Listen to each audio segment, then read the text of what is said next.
When will the harms of psychiatry start receiving the attention that they deserve? Especially child psychiatry. Psychiatry is the medicalization of problems in living. Minds are abstract and can only be metaphorically ill or sick. Brains can be literally ill or sick.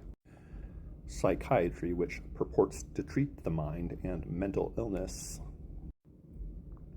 In psychiatry, psychiatrists, these days, most of the time, rely on prescribing psychiatric drugs to adults and children.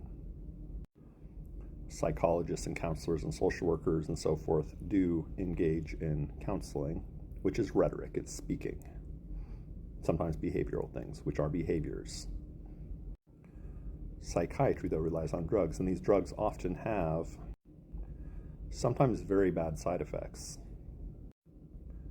The neuroleptics, or major tranquilizers, or to use the marketing term, antipsychotics, can have some of the worst side effects, some of which can result in being unalived, such as neuroleptic malignant syndrome or sudden cardiac death. There are also other potentially bad side effects like tardive dyskinesia or akathisia or tardive akathisia. Even SSRIs can have bad side effects for some. Same goes with benzodiazepines.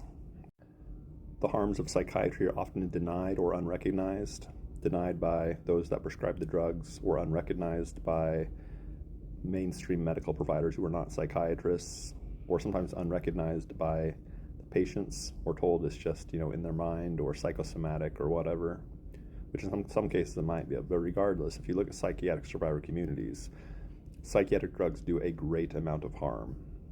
There's an article by Bonnie Burstow, I believe, a psychologist.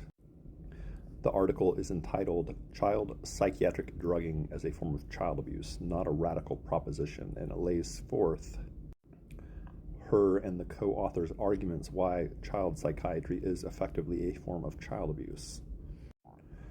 According to psychiatrist Thomas Szasz, psychiatry is more economics and politics than actual medicine.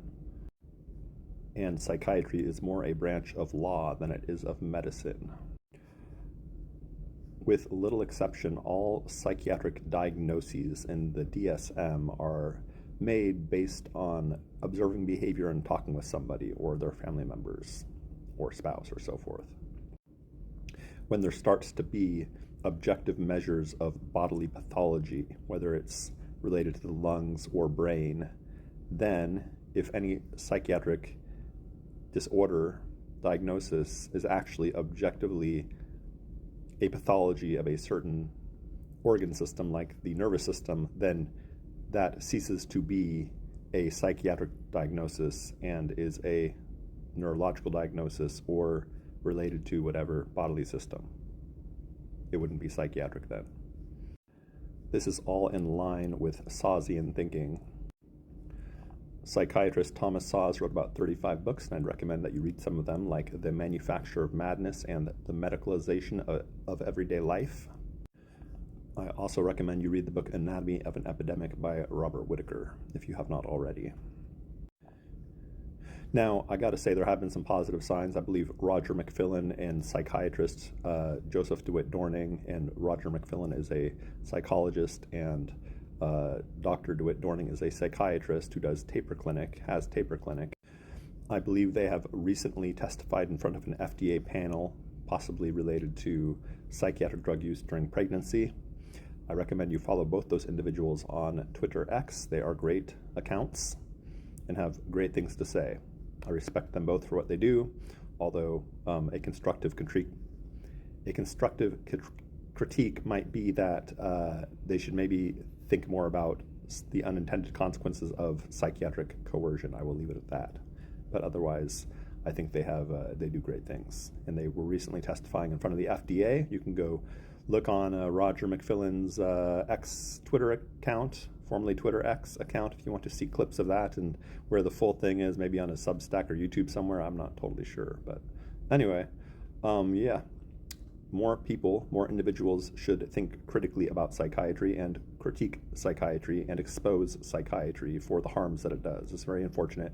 It's very tragic.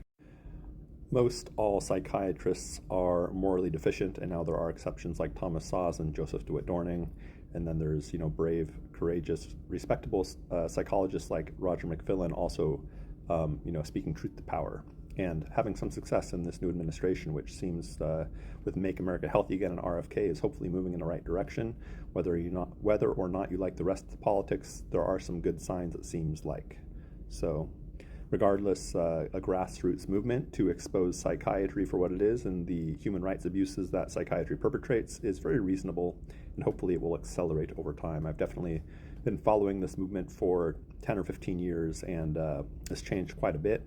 The psychiatric survivor movement goes back into probably the 70s approximately, although they've been created before then, but they didn't really call it psychiatric survivor movement until probably about the 70s. So psychiatric human rights abuses should be outlawed. And read the book Psychiatric Slavery by psychiatrist Thomas Szasz. Read the book Coercion as Cure and Liberation by Oppression, a comparative study between something. Anyway, go look it up. I'm going to leave it there. Bless up and limitless peace. Expose psychiatry. It be what it be.